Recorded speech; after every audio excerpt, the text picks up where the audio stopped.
All right, I got everything set up. Hopefully I can maintain a connection for the entire length of time I need it for this. So,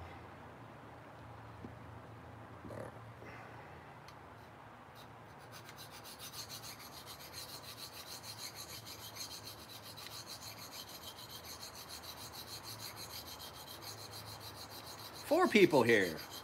So how many of you guys came over from the YouTube or the Instagram feed?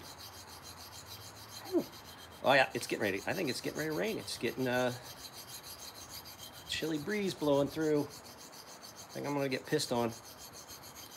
It's okay, I don't care. I gotta get this stuff done. Ooh. I am not a fan of these. And I'll hear me out. I know there's a lot of you guys that are.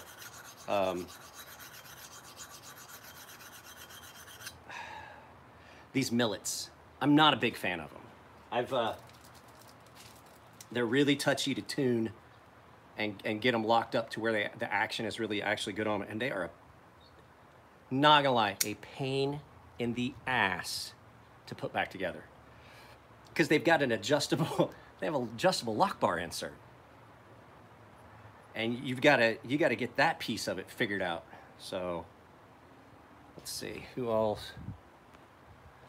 Mr. Boatwright, how is that cold steel I sharpened for you holding up? I sharpened a knife for Mr. Boatwright there that was that a college graduation or a high school graduation gift? What a nice little knife. Remember that. Was not bad at all. It was not a bad cold steel. It's one of the, I can't remember which one it was. I remember it being one of the designs that I like.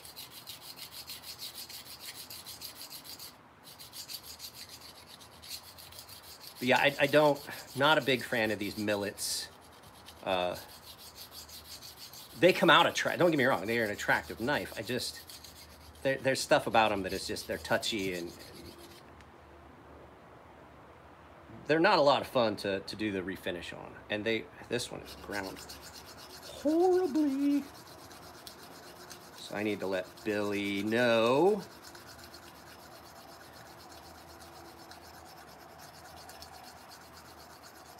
Was it cold steel? I can't remember. What was it? I saw you write it. Cold steel. Yeah, code 4. Not a bad knife. It was I believe that was the first code 4 I'd ever gotten to handle.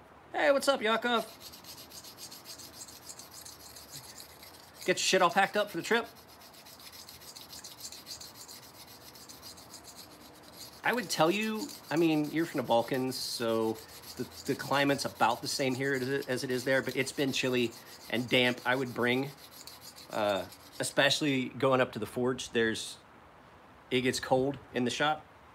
I would bring some warmish clothes. You don't need like a coat, or in all likelihood, you can borrow some of my stuff, but just keep that in mind when you're packing for the trip, because you guys might not know, Yakov is coming from Croatia, and he's gonna stay here for about a week.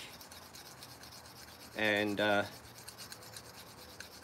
if I had time to get it set up with the wife, he could have stayed here, but I mean, we can always,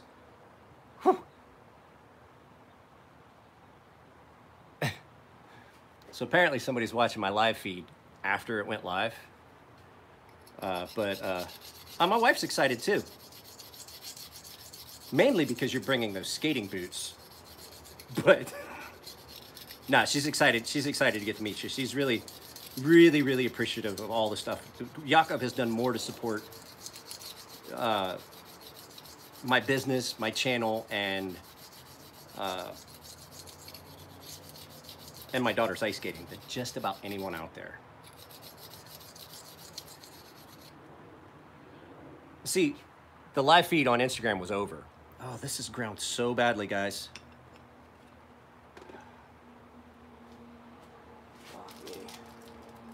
This is gonna be a challenge. It is so low at the back, can you see?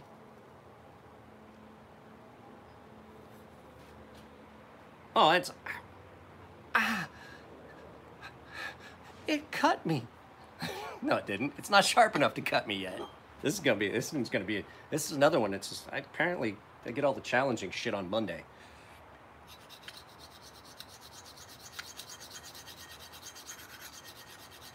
Oh, this is gonna be ugly. I'm gonna have to fucking completely readdress this bevel. Oh, Jesus, it's bad. Oh, it's bad, guys. Yeah, the one this morning. Yeah, I lost my internet completely. They managed to get it back up, but they sent a technician out because he was like, okay, well, I'll just reinstall. He thought maybe it was a software issue on my router. And so firmware. And so he said, okay, well, I'll do a software reboot. He said it could just be an issue. He said it. And then he tried to do it, and he couldn't get it to come back up. And he had to call me on my cell phone because I told him to call me on my house line because I don't have very much for cell signal at the house. And Wi-Fi calling, I don't know if you guys know this, Wi-Fi calling is not a good option. I mean, it's a good idea, but iPhone and some of these other companies, they just don't have it down yet. So when you try to use Wi-Fi calling, it's spotty at best and not having a reliable connection. So he was like, it didn't cut me. It's not sharp enough to fucking cut me. That knife is one of these Torrents. I mean, I'm not trying to bag them, but like I said, they are well made. They are attractive, but they have got to be one of the dullest knives out of the box. And even now that I've kind of apexed it, it does not really feel sharp. So they are, and this one's misground. I mean, the entire bevel is misground. I'm not a fan of the knives. They are attractive. They are well built, but there's issues with them. And no, I didn't take any before pictures to show because I know I did it. I'm not gonna do that in a video anymore. Spyderco fanboys came out in mass when I was talking about the Spyderco robot sharpening. They're like, wow, you did that. I can see the lines of scratch marks and stuff like that. And I was like, I told you that I had already started sharpening. I was showing you where my stones weren't touching because of low spots. And they just couldn't wrap their head around that I was not wrong. And my whole contention, like, so you guys remember me talking about, I talked to Tim Reeve on the phone the other day. And because one of their guys that works in the back that runs the machine, that does the hollow grinds, saw the video where I was pointing out the flaws. And I was just, I wasn't really, so, because you guys know I still love the Sebenza. I really do. I would never get rid of mine. And I will always have a Sebenza in my collection. Unless we get really, really poor and I have to sell my entire collection. But, so Tim was like, yeah, the guy that does it, he found the video, he was kind of hot at first, it calmed him down. I said, hey, I know that guy. I've got his business card. Let me give him a call and we'll see. And he was like, we'll take the knife back and we'll fix it. And I told him, it's like, at this point, you know, I've addressed the edge issue and everything like that. And at this point, I don't even see it. It's just that I'm so critical of stuff because that's what this channel's about, is looking at those things. That was the whole basis behind doing this. I do find the good in things, but a lot of times what people focus on is the negative things I say about knives. Like, everybody's gonna hear me say that I don't like this knife, and they're gonna hear me say that they come misground, and they're gonna hear me say that they come dull, but what they're not gonna hear me say is that they're extremely well built. They are extremely attractive. They're comfortable in hand. They're never gonna see all the good things that I say about knives. All they're gonna focus on is the negative, because that's, and I get it, like, I hate when I see people say negative things about Ferrum Forge knives because I know the guys personally and things like that. But I try to at least be open-minded enough to hear their things that they have to say about those knives, as opposed to, like, I did the Cold Steel video and everybody's like, oh, fuck you, Cold Steel still does make quality knives. And I was like, I know they do. I said it in a video. All you heard was some of the complaints I had about their knives. So it's just a matter of perception. People are gonna hear what they wanna hear. They're never gonna hear both sides of it. These knives are nice knives. There's little things that I see at the same price point that you can get better. And like I said, I'm not gonna lie, I do not like I've told Elliot a bunch of times, it's like a running gag. When he says, you know, that was a bad idea. I was like, oh, like the Scepter, which was a model that they made that I just personally, I didn't like all that much. It's not a horrible knife. It's just not something that strikes my fancy. So it's become a running joke. I told Elliot when I saw the first one, I was like, I don't like that. He's like, well, I do, and I own the company, so I was like, well, I get it. But so I said that about the Spyderco sharpening, and the guy was like, you did that, and this and that, and then, but if he was to go back and find the video I did, the follow-up video, where I started from scratch and showed everybody exactly what it looked like, the asymmetry and stuff like that. And then he was like, I've got 5 Golden Colorado made knives. I've had them for years, and there's no issue with the way they're sharpened. I was like, I don't doubt it. They just started doing that robot sharpening here not long ago, and it was like, I responded back to him. I was like, I don't doubt that, because this is, you know, the robot sharpening is kind of a new thing with them. So, I mean, I get it. I do get it. I do understand.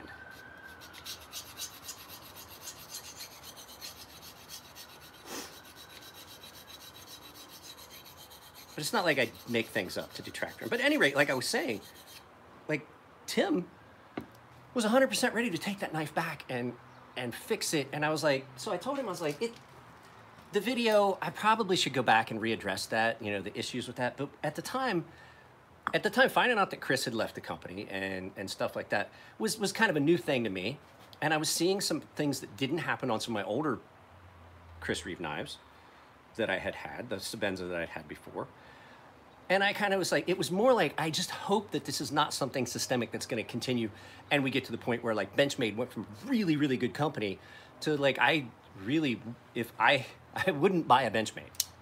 If this had not been given to me, I wouldn't be carrying it. As much as I love it, I can't in good conscience support something like that. Spyderco's starting to have those issues where it's just become a systemic downfall of quality with the price increase. Chris Reeve knives have maintained the same price point, and they are taking steps to make sure shit like that doesn't happen. But like he said, he distinctly said, he's like, look, 1,500 knives a month, 12 months a year. He's like, every once in a while, a couple will slip through. And he's like, even when Dad was here, and when his dad was there, when Chris was there, they slipped through the cracks. And so, you know, I don't want you guys to think that when I bag on something like that, that I'm trying to tell you not to buy them. I'm just hoping that somebody's like Tim saw it and he was like, yeah, we take steps to do this. And he's like, maybe you got one. He's like, it just, and I was like, that's cool, Tim, but you know what? I just was saying that I hope that, you know, you have companies you hold near and dear to your heart. Like, I would not want to see a drop in quality from Ferrum Forge or like Chris Reeve knives. I have definitely seen that the stuff that I saw at their show was on point, stellar. So it was more of a thing like I was disappointed in a company that I really like.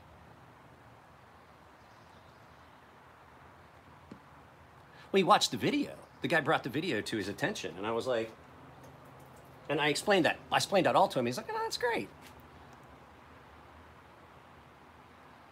Okay, I will explain to you, and the Benchmade fanboys flip out when I talk about it. So this 940, when they put the new blade in it for me, and it came to me, and I don't know if because they knew it was coming to me, came dead center. The edge grind was almost perfect. And I'm not saying, like I usually won't call a company out if I see a couple that just, like little flaws. I get it. I've sharpened knives on belts, and I get it. It's easy to make some flaws and errors. But consistently, every 940 that I've ever had come in has been off center, and the edge grind is super asymmetrical.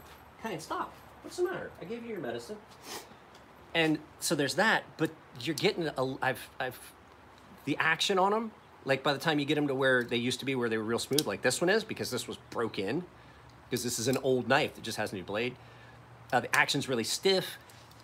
They've gotten to where you can't play with that pivot at all. Either it's really stiff or it's super loose and you have blade play, and you have to just cut hair, just tick, tick, tiny bit. And it's just it's like the general, we don't fucking care issues. And then, yeah, I do take some issue with them with the gun thing, but not so much with the cutting the guns. Now that I find out later that the big thing was they were donating to anti-gun lobbyists and things like that. Just can't, I just can't get behind that company anymore. I really can't. Spyderco I can still, because they still make really good knives.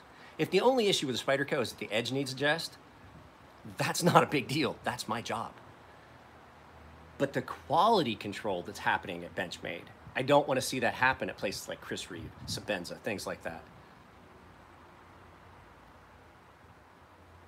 So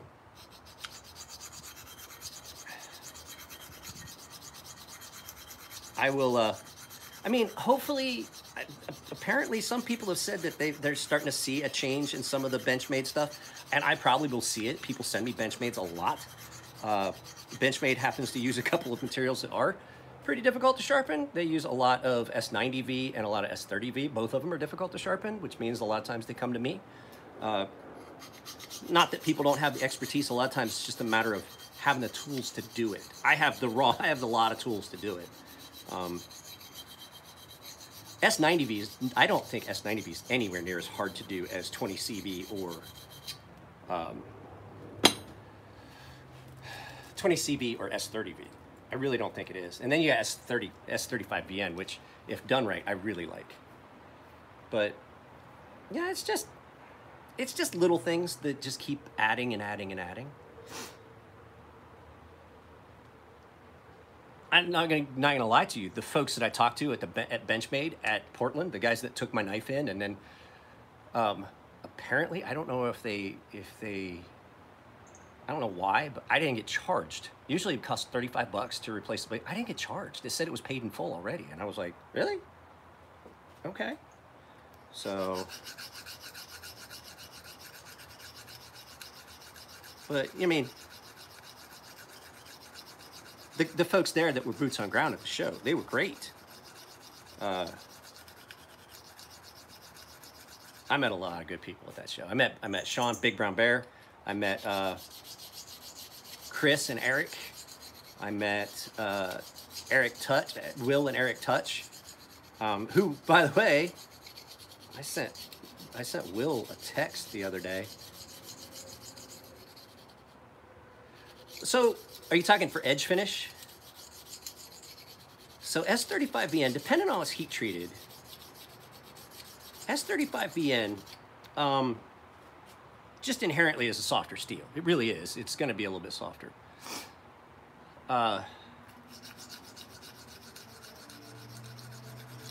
S35VN is one of the ones that you want to finish.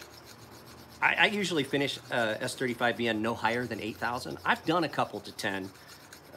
You don't, it's not like it, how do I explain this? S35VN takes a really keen, fine edge. Well, here's the thing, Knife Nuts guys, I talk to a couple of them pretty regularly. I've never asked to be on the show, and I don't think I should. I think that's kind of rude. Anyway, S35VN is one of those ones that takes a really nice keen edge at a lower grit. Like around 5 to 8, 3. Some people are like, fuck, at a lower grit? But don't forget, I take things all the way up to 12,000 grit. It's one of those ones that will take a really super keen edge at the lower grits and look gorgeous. And so usually with S35VN, I stick between 3 and fucking 8,000 right in there, because what happens is it doesn't affect the edge, but it starts to get a little cloudy when you go further up. And it's just because it's a softer steel, and when you take it to a higher grit, what happens is the grit does cutting and polishing, but then the, 2 to 5,000. But then the matrix that it's bound in sometimes winds up being actually hard enough that it scratches, and then you get this weird cloudiness to it. And so just depending, like I can take Wies S35VN all the way to 10, and it looks great, looks gorgeous. But stuff that's heat treated at it just depends on the heat treat. Sometimes it'll get cloudy, and it's a weird steel. It is, and I think a lot of it has to do with the niobium that's added to it. It's a good steel, though. I mean, I would consider it still being in that realm of steels that you still could pay a premium for, especially if they're done well. So,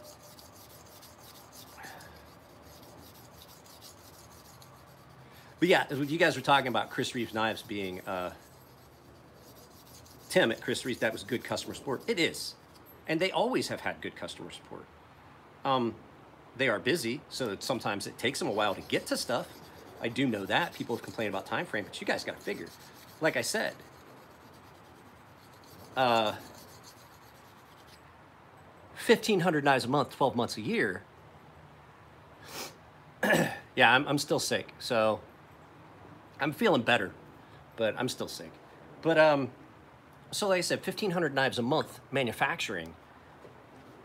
When they're doing rework and stuff like that, that falls to the side because the production line can't slow down. So it's like when Chris and Elliot are doing warranty work. Sometimes it takes a while because something comes in. Well, if they're working on other stuff that's currently in production and their warranty basically is a lifetime free warranty, they fix stuff for free if you're the original owner, as long as you did not modify the knife and things like that. So it takes a while to get to that stuff. And I get that. I know in today's, buy it on the internet, it shows up fucking an hour later, which I'm not gonna lie, I have done with beer. True, I have not even opened your knife yet. I needed to finish these. I had every intention of getting these done yesterday, but like I said, I realized when I woke up, when Yakov called me and I looked at the date, that it was my anniversary. So I did not do them yesterday. So yours will probably get done a little bit later today.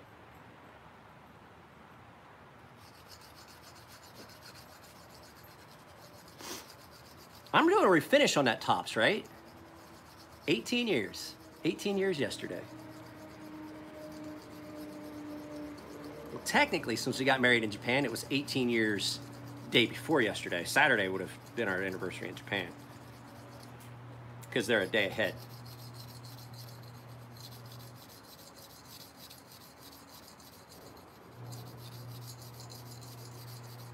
I always loved the time travel when I would come home. Yeah, I was nice to my wife. I made her breakfast, coffee, then I stayed out of her way.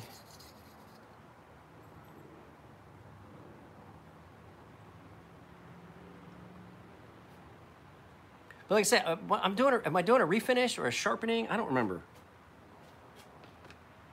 Oh, this is horrible. I mean, I'm sure you included a note, right? Wife's not happy. She's gonna be even less happy. I called about this part-time job that I had a line on. They're not hiring. Not till like July. Like, can I make it to July without a part-time job? I do not know.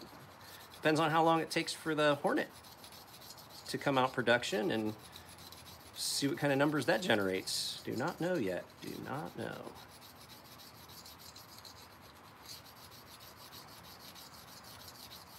So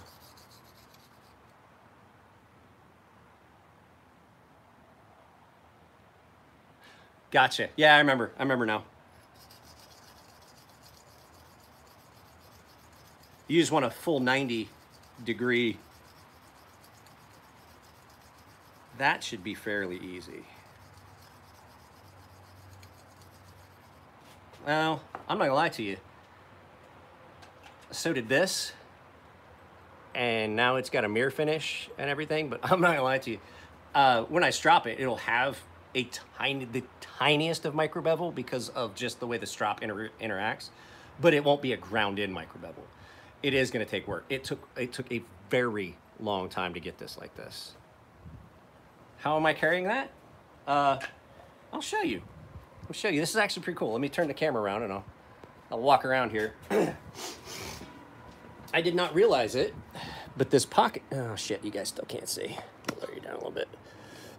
The belt clip on this will sit perfectly in a pocket and not come out. It acts like a pocket clip. And so instead of having to try and put it on my belt, I just drop it down in my pocket. And then it drops right back down in.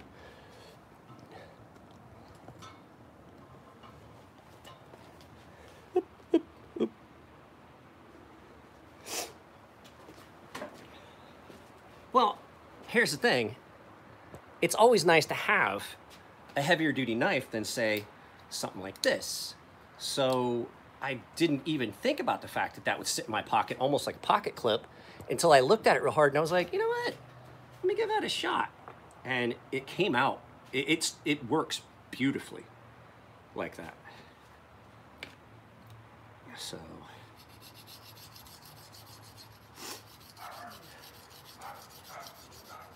it's not too bad. I got 3 knives done in basically an hour, because I finished that Ferrum Forge that I've got to go mail out here just shortly when I get off of this live feed, and then cut the actual reprofile on the Arius, which basically would take me like maybe another 5-10 minutes to fully sharpen. And I've got this one just about completely reprofiled. So 3 knives in an hour and a half, that's not bad. That's about 2 knives an hour. I'm almost got this one ready to progress up. I might have to go back down 1 stone just for a minute.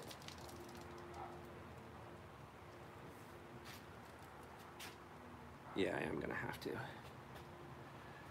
Bryce Robinson, welcome aboard. Yeah, I gotta go back down to this 60. Now I got my tripod all out of whack. There we go. I'm trying not to break. I have a toothpick currently holding pins together. It's not doing great. The tripod is literally on its last legs. So I'm gonna get with Robert. He offered to buy one. I need to get with him. I just have not had time between being sick and anniversary and all that stuff. So Robert, if you're listening, I leave my phone off.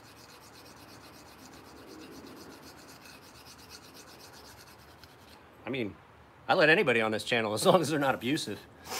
Damn true, my wife's going, wait, what was that?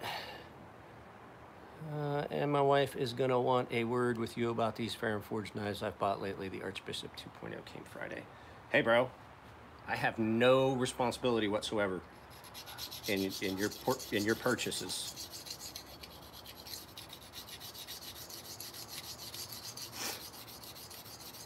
It's all right, I gotten pretty good at diffusing wives. I was famous for getting my friends drunk and their wives, I'd bring them home and I was like, look, here's the thing. It's not his fault. What do you mean it's not his fault? I was like, oh, here's the thing. He decided he was gonna try and go drink for drink with me, and it was a bad idea. That's all it was. It was a bad idea. It's not his fault. Technically, it's mine.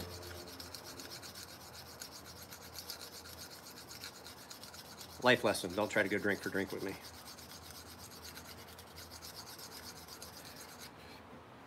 I was honestly unofficially on the check-in for new sailors.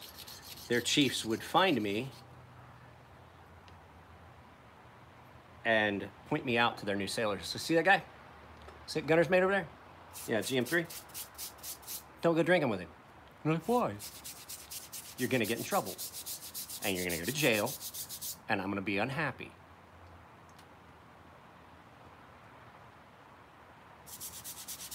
And I'd be like, Chief, why? I can't find people to go out with me because you keep telling your folks that they can't go out with me. He's like, yeah, because you get them in trouble. And I was like, I do not.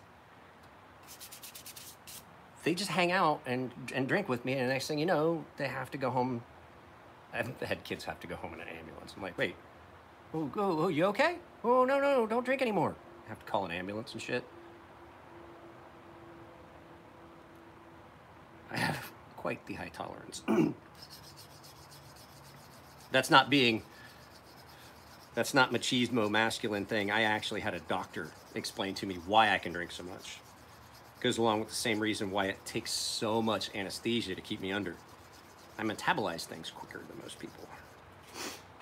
It's just a weird genetic thing. It's also very bad for my liver. Yeah, I've had a couple kids, I've had people that would go out drinking with me, and the next thing you know, they're like, they got fucking alcohol poisoning and shit.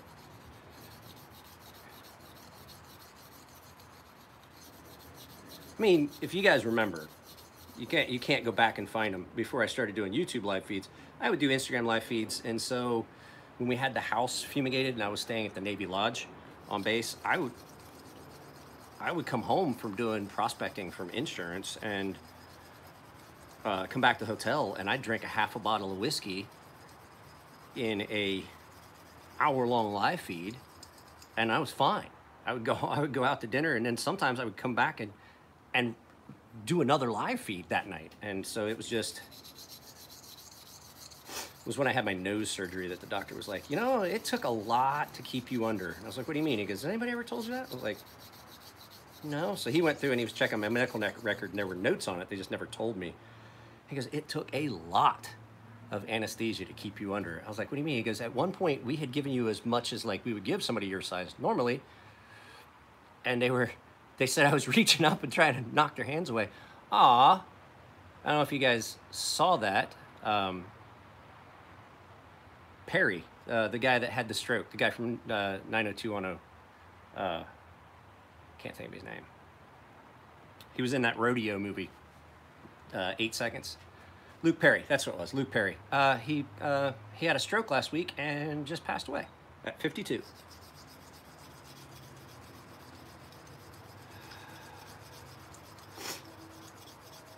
Which is one of the reasons I cited to my wife as to why I started this business. It's something I wanted to do. I was unhappy. And she's like, well, you could have just waited till you retired. And I was like, let's look at what happened to my father. Retired at 62.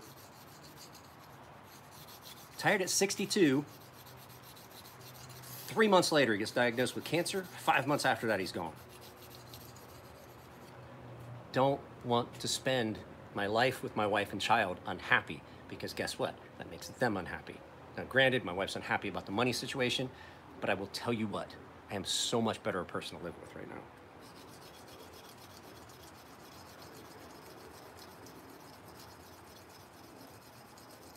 And if I have to take a part-time job, that's fine. But I just can't give 40 hours of my life to someone and a little piece of my soul in the hopes that when I retire, then that's when I get to be happy. I saw my mother and my sister and myself miss out on getting to see my father happy. He was so unhappy. And then my mother was like, the day he quit, the day he retired from the sheriff's department, she's like, it's like he's a different person. He's a different person. He's the man I married. I don't want that.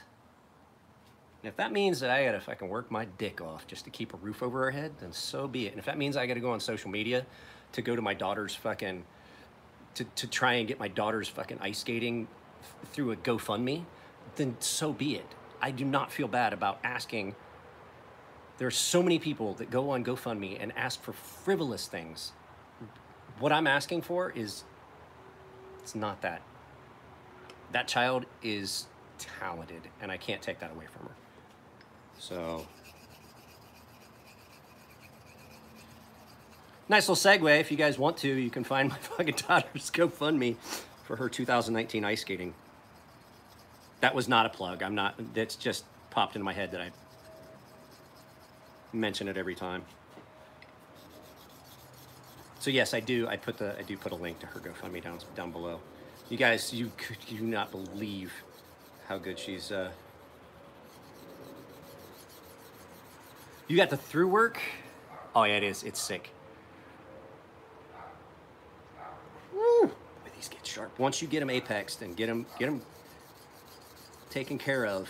These are an XHP too, but I do have to say, whoever does the heat treat for millet on these, they're doing a stellar job with XHP, which is a steel I really don't like.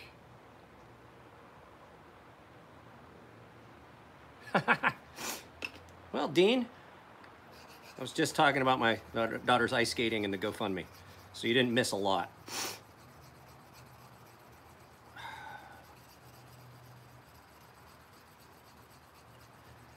So, and guys, if you get, like I said about the GoFundMe, I don't want you to think I'm begging for money. Like I said, if you don't want to donate, Just do me a favor as the community, just share it. Just share the GoFundMe, the link.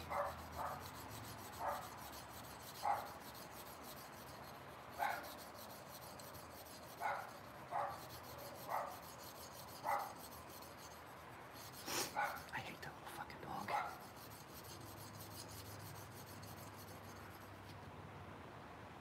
All right, there we go. Now we have her fully apexed, cleaned up. I was on a 650, which, like I've said before, I think 650 is about where I consider the sharpening to end and the honing to begin. If you just type in my name on GoFundMe, if not, I've got, it's in the link. It's in the, not, the link is in the description of like my last 4 or 5 videos, I believe. But if not, I mean, bro, you got my phone number. Just text me and I'll shoot you a link to it. I keep forgetting I've got to send it to my friend Bob. Nah, it's just... When she goes to work, because it's... I think she goes to work at like 10:30 or something. Yeah, she works at like 10:30. So at 10, because you hear it, she just put the dog out. The dog just barks. And I mean, it's not, dogs bark. I get it. It doesn't bother me. It's just annoying. It's an annoying sound. It's in that sound range that I still have. Where I have not killed those fucking hearing receptors, like the high pitched stuff. Phone alarms, or not phone alarms, watch alarms. The beep, beep, beep, beep, beep, beep, beep, beep, beep, beep, beep, drives me insane because it's in that wavelength that I still have. And so it's like the only thing I fucking hear. So a lot of people can filter that out. I can't. Like, they don't even hear it. Most people don't even hear it. It's the only thing I fucking hear. All right, so there we go. We are ready to move up the strut. And I broke my rule. Don't put your stones together like this. What happens is you get grit from other things. Lay your stones down flat side to side so you're not getting grit contamination. You don't want your higher grit residue, the diamond residue especially off of these, to get on your higher grit stones. Sometimes you can't avoid it. Sometimes it winds up staying trapped in the water, but that's why I put a little bit of soap in the water. It breaks that surface tension. You could use, what do they call it? A jet dry. That's what prospectors use to keep the gold from floating away. It breaks surface tension. Everything drops. That's why I put a little bit of soapy water. That's why there's soapy water here. It's one of those little things that helps immensely, that you're like, oh, I wouldn't have thought of that. There's my two. There's that.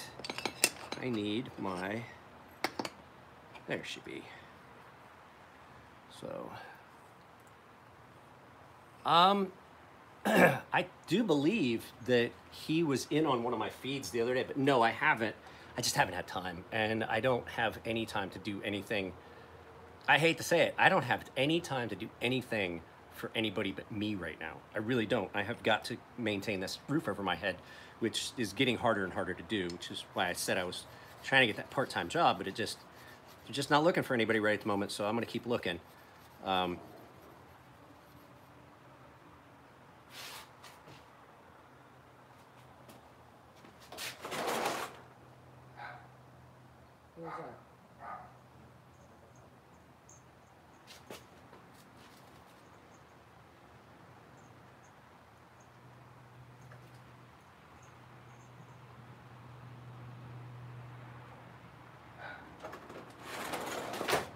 Don't know.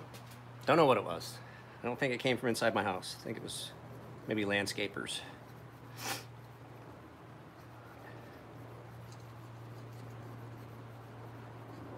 So, but yeah, guys, I'm probably gonna finish this knife. Once I finish this knife, that's probably gonna be the end of this feed. Oh yeah, that's coming out great. That is, I don't think I'm gonna have to drop back down a stone. I love when I don't have to drop down a grit once I hit 1,000 and start seeing any little. Nope, looks perfect. It looks perfect. Thank goodness. But I mean, hell, I spent 40 minutes reprofiling it, basically, so. So there is going to be extra.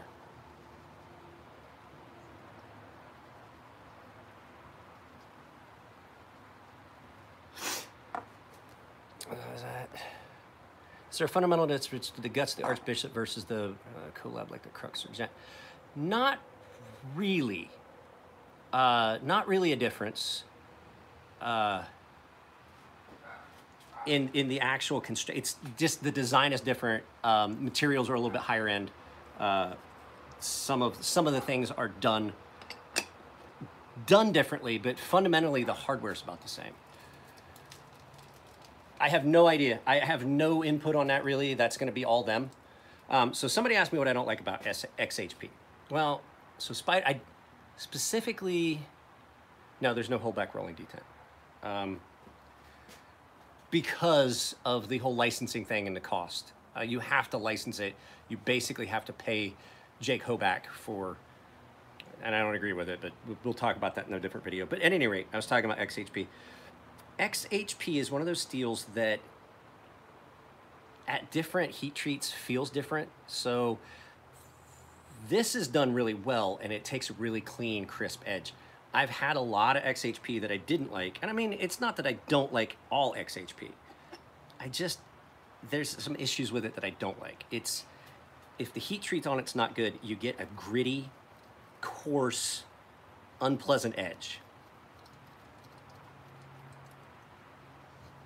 The same way, I don't like the Millet Torrent per se, which is what I'm sharpening right now. I don't like the design. It's well done. It is attractive. I just don't like things about it. And then I don't like XHP because it poses some problems with sharpening. It doesn't want to take a fine edge. It wants to stay, it feels gritty. And Elliot has said the same thing. So apparently someone one time, and people got upset when I said it, Elliot had heard somebody said it one time, and then Elliot said it, and then I re-quoted it that I had heard somebody else say it. XHP takes a shit edge, but it holds it forever. And it's true, it will hold an edge really long, but it just does not take, the edge just doesn't feel as refined as it is. It just feels gritty. I don't know how to explain it. I'm just not a fan of it. And it can be a bitch to sharpen. XHP, now, I do have to say, like I said, Millet's heat treat on theirs is very well done. Spyderco's was not. I actually gave my brother-in-law the Spyderco I had in XHP. Because I got it because it was an exclusive and I'd never had a knife in XHP and it was supposed to be this, like this high-end super steel and I tried it and I just did not like it. And it didn't matter what method I tried to sharpen it, it just was never quite what I would have expected. Yeah, I mean, I did, yeah. It's extremely well sharpened. Well, I mean, I don't let things leave that aren't, you know. It's like I was telling the guys at the shop, I was like, I had a guy that wanted me to just cut in the choil on a knife but not do a refinish. And I was like, I won't do that. I was like, the blade has an aesthetic, everything matches, and if I just cut in a choil, you're gonna have an area, it would be like cutting in a choil now that there's black ceramic on this and then just leaving that whole area shiny. I wouldn't do it. And he's like, well, why not? I was like, because here's the thing, regardless of the fact that you're requesting it, the average person is gonna see that and be like, you paid somebody to do that? And it looks like that, and they're not gonna know that he requested that. All they're gonna know is I did it. And so I won't let things leave if they don't meet the standard of what I think it should be. And even if you're trying to pay me, I'll be like, look, just tell you what, why don't you hold off? When you've got the money to do it 100%, then we'll do it, you know?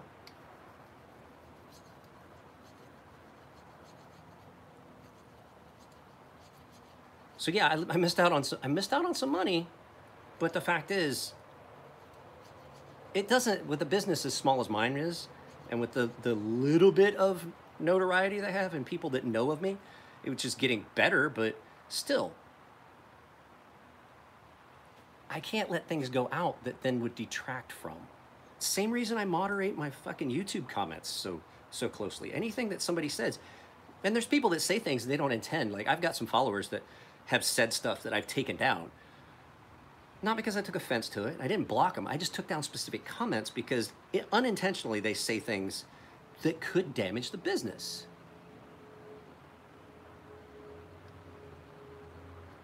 I could have, yes. I could have, not would have, I could have lost more money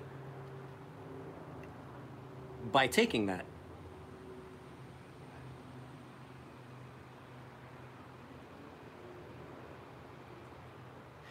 XHP has a weird sound to it too. Like, I don't know what it is.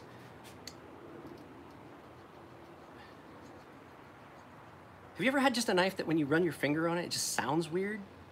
XHP has a weird sound to it.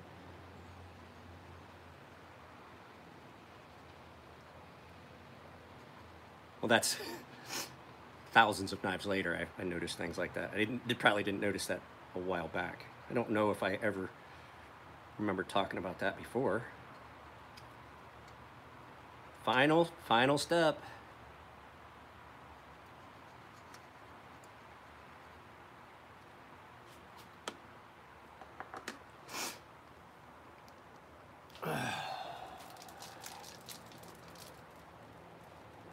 All right, let's make sure we've knocked burr off of this. XHP is another one of those steels that likes to get the final strop on the chromium oxide. It seems to do pretty well on that. So we will do the. Why does it seem like there's a rough spot on that? What is causing that?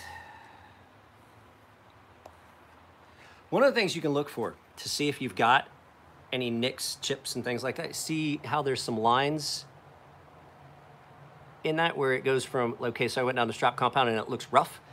There's obviously something, and we'll see if we can burnish that off on the diamonds without having to go back down to stuff. There's a spot where I can't feel it. No, I did sharpening and I took off the old ano and did black. This is still the same, but I did black on the old ano. Let's see. Let's see what it feels like on these.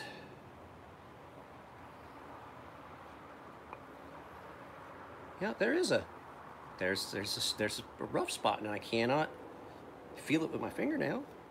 Let's see if maybe we can burnish it off with this. It might just be a little spot where the burr kicked over and did not get taken off completely.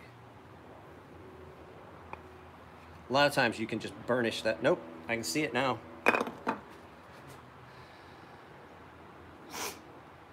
I can see it now. There are tiny, tiny, tiny little microchips. Yeah, I can feel them. Tiny, tiny, tiny ones right up at the very beginning of the front. So I am gonna have to go down a couple stones. Probably down to the 1,000.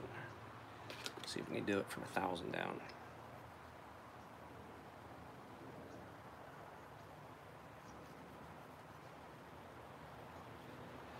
So you know how I told you that you can't always see the little flaws and things like that in the edge until you go up a stone, and sometimes when you get to your final stone, so I have to go back, all the way back up from 1,000 to 10,000. Sometimes you won't see them until you get completely done and you put it on that strop and then you really polish stuff off, and then you see some of the just little minor.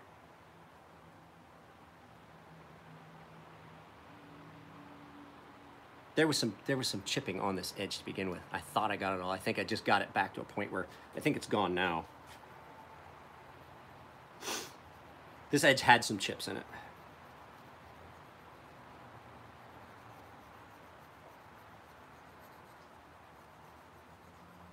Little minor ones. I think that might have gotten it.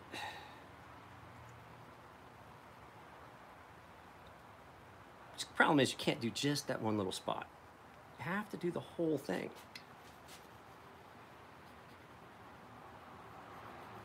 It's not camouflage dirt. You gotta paint the whole thing.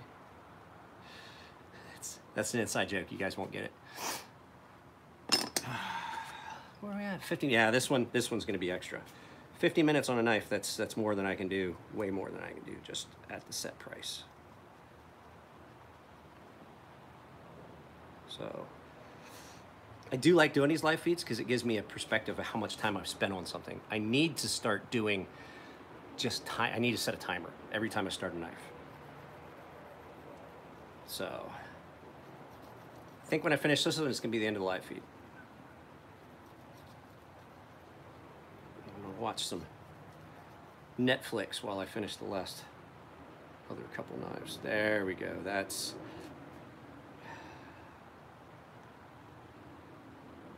Yeah, there we go. That's better. That's better. So now we're ready to go back up to 10,000. Problem solved. That's, you know what? That's why I honestly like, even though a lot of times they come screwed up, I like when knives come to me just with this. This had been sharpened by someone else. I like when knives come to me with just the factory edge, because a lot of times that allows me, it's easier. It's easier to take care of. Stuff that other people do to knives can be pretty atrocious. Pretty bad. There we go. And we are ready. Go back up to 8,000.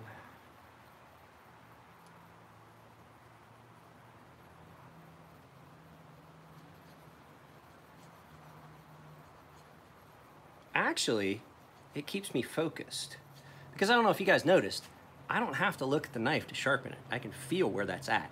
And I know exactly what I'm feeling for. Morning, Cody.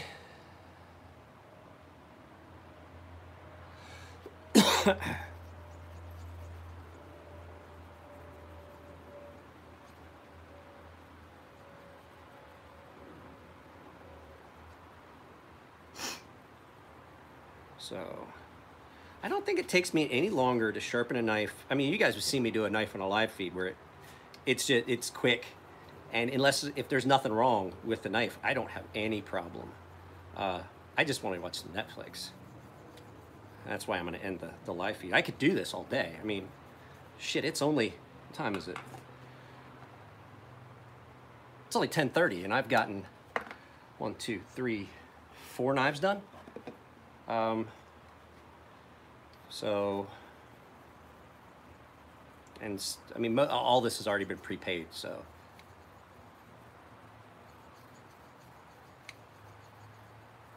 Which is why I stopped.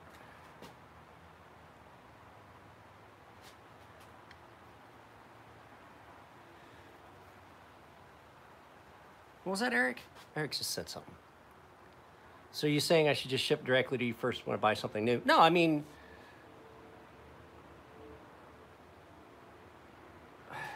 you know, I never thought of that there, Chase. No, I mean, a lot of times the edges that come on knives are fine, but like if you got questions about whether you're able to sharpen it, I would prefer that you send it to me before. I wish everybody would just send it to me before they get to a point where they're like, look, I fucked this up.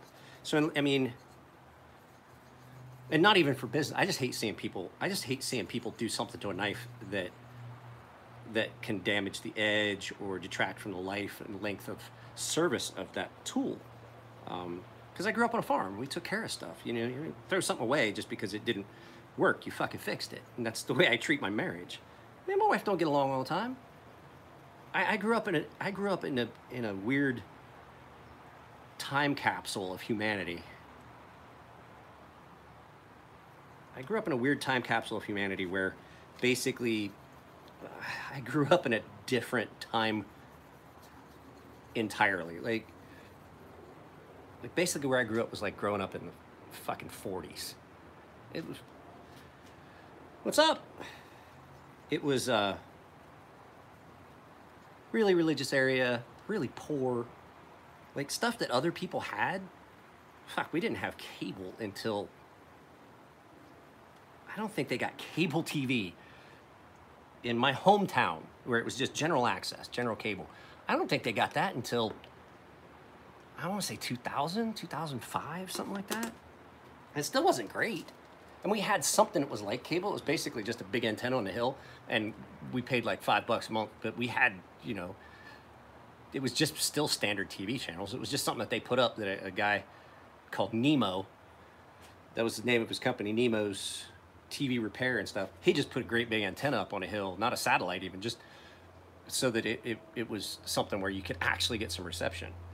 So it was an interesting place to grow up. It's interesting to go back because as far back as we were then, they're still as far back now. Like when you go back to my hometown, it's like walking into the 1980s. And I am dead fucking serious.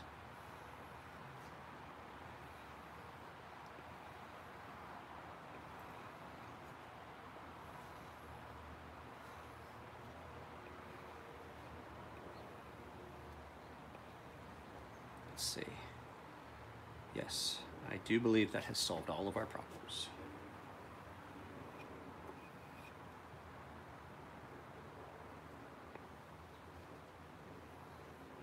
There is a spot on this blade that I cannot fix. I'm gonna have to show it to the customer without putting this on a grinder. Somebody has put such a low spot in this edge, it would take me, I would have to put it on a grinder to take it out. It's too low to take it out on stones. So let's see what he says about it. Because you don't notice things like that until you get all the way done. Then I was pretty much all the way done, but it's right at the very back. It's almost like it's deformed over. Somebody has bent this knife at the very back. So, but it is sharp. It will cut. The other thing I don't like about these are really, really thick behind the edge. They do not slice very well at all. So even a good thin, fine edge on them, they're not the sliciest of knives, but this one will do in a pinch. And that has nothing to do with the way they're doing it. It just happens to do with the design of the knife. It's the same thing with my 940. My 940 is way thicker behind the edge than I wish it was. I wish it was a little thinner behind the edge. And I will explain to you guys again why, in case you guys have ever missed my explanation of that. The blade's real narrow. So therefore you don't have a lot of space. And I mean, they could have done it if they'd taken the edge grind all the way back. But so you are limited on the amount of space where you can take off material. It's still gonna be blunt. You can only take off so much material from here to here and thin that out before you know, if you're wanting that flat there, then you can only take off so much material because any thinner you make it, the further back that grind's gonna come. My Hornets go almost all the way back and they're really thin except right at the tip. Because I do a gradual grind all the way from the spine. They're almost a full flat grind. But now, I had some guy go on my YouTube channel and start talking about it. He's like, oh, that stuff's garbage. That KPL, I never oiled this after I rebuilt it, after I put it back together. That KPL's garbage and I get louder, what did he say? I get louder detent noise with it than I did without it. And I was like, I'd say that's because you didn't clean your knife out and it has got that, this has got some grit in it. I may have to take this apart and clean it. Don't know yet. We'll see how she does with a little bit of KPL. There's a little bit of grit in there. Ah, no, there it is. It was just a little bit of grit. The KPL does a really good job of getting that grit and holding it away from the material. It pushes it off to the side, and then the next thing you can do is you can just take this, put it in the sink, and fucking rinse it out, and then re-oil it. It was just really gritty because I had not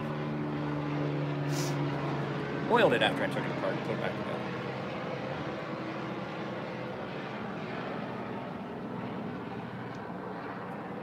No, I'm not getting paid to tout the merits of KPL. I just like the shit. It's what I use on all my knives except my Spenza. That's a video that I meant to do. I was gonna do I can't, it's there's not enough for me to get in there on it like I can on this. Oh, the other thing I did on this Koenig, this was really sharp. I cleaned up and chamfered some of these edges so it's no longer sharp in that finger choil, so it's not tearing it would tear your fingernail up. It literally would eat your fingernail up. So, that is sharp though. All right, guys. The KPL's some good stuff, and it's not expensive. And the guy that owns the company is the only employee, does all the marketing, all that stuff. And I've talked to him a couple times, and he seems like a genuinely awesome guy.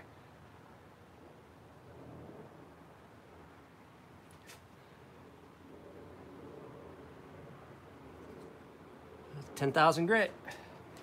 10,000 grit. Did he say 10,000? I don't even know what he asked. Yeah, 10,000. That's what I thought he wanted. I am too, Matt. I am curious about the KPL Heavy. All right, so guys, I have to get off of here. I have to go mail this. So, fucking mosquitoes. It's been an hour, and I don't like to do live feeds much more than an hour. So you guys take it easy. There might be a live feed later. Who knows? I don't know. Yeah, text me. Yeah, I'll text you that link. And like I said, if you don't want to donate, just fucking. What am I trying to say? If you don't want to, then share it. Just share it with as many people as possible. So, take it easy. I'll talk to you all later. I gotta mail that off for Chris and Elliot. You need to come over tonight, Matt. We're gonna look at your notifications, how it's set up. So just stop by. I'm gonna be home. The AT&T guy will be here a little bit later.